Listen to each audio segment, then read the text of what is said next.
Across the English countryside, scattered through quiet manor houses and ancient estates, exist some of the strangest relics in British folklore. Objects so feared, so steeped in legend, that generations of families have protected them, not out of love, but out of fear. These are the Screaming Skulls of England. Cursed human remains said to unleash storms, tragedies, and terrifying screams when disturbed. Tonight, we explore the chilling truth behind these legends and why no one dares to move these skulls, even today. The tale begins. Betticom's Screaming Skull. In this peaceful Dorset village of Betticom's sits a manor whose history is anything but peaceful. Centuries ago, the estate owner returned from the Caribbean, bringing with him an enslaved man who tragically died on the property.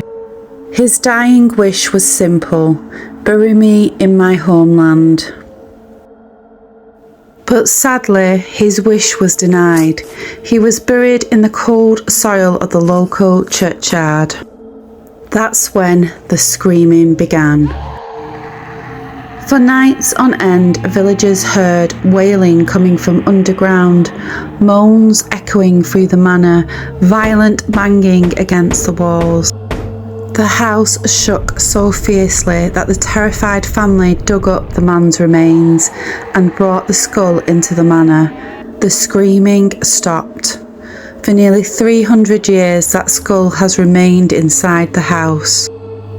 Locals say that any attempt to remove it results in violent storms, house-shaking screams, and sudden tragedies. Even today, the family refuses to disturb it. The Skull of Anne Griffith. In Burton Agnes Hall, another skull sits hidden in the walls. This one belonged to Anne Griffith, a young woman attacked by thieves in the late 1500s. As she lay dying, she begged, "Do not ever remove my head from this home." Her family ignored the request. They buried her properly, and the hauntings began immediately.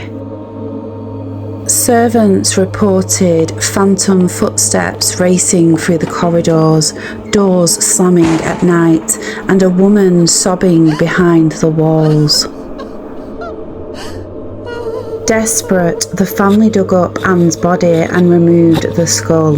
When the skull was brought back inside the home, the activity ceased.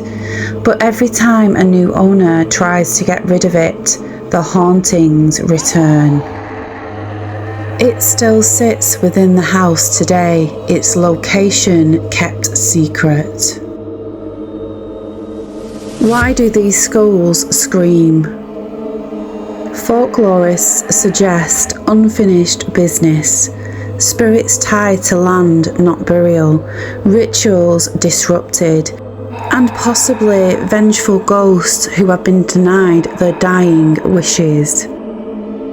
Others believe the screaming skulls act as guardians, protecting homes from misfortune as long as their bodies are respected.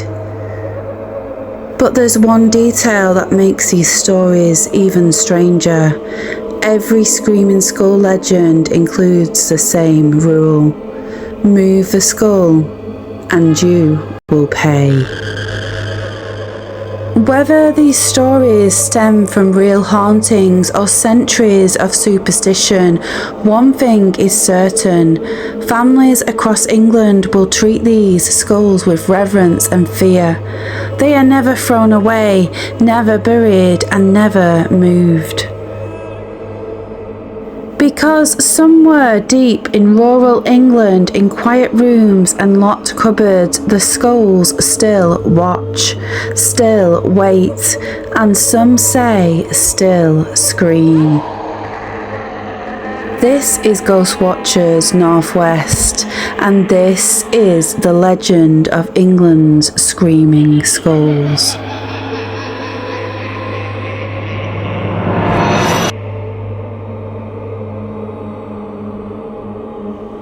Please don't forget to like and subscribe, and join me for more spooky stories if you dare.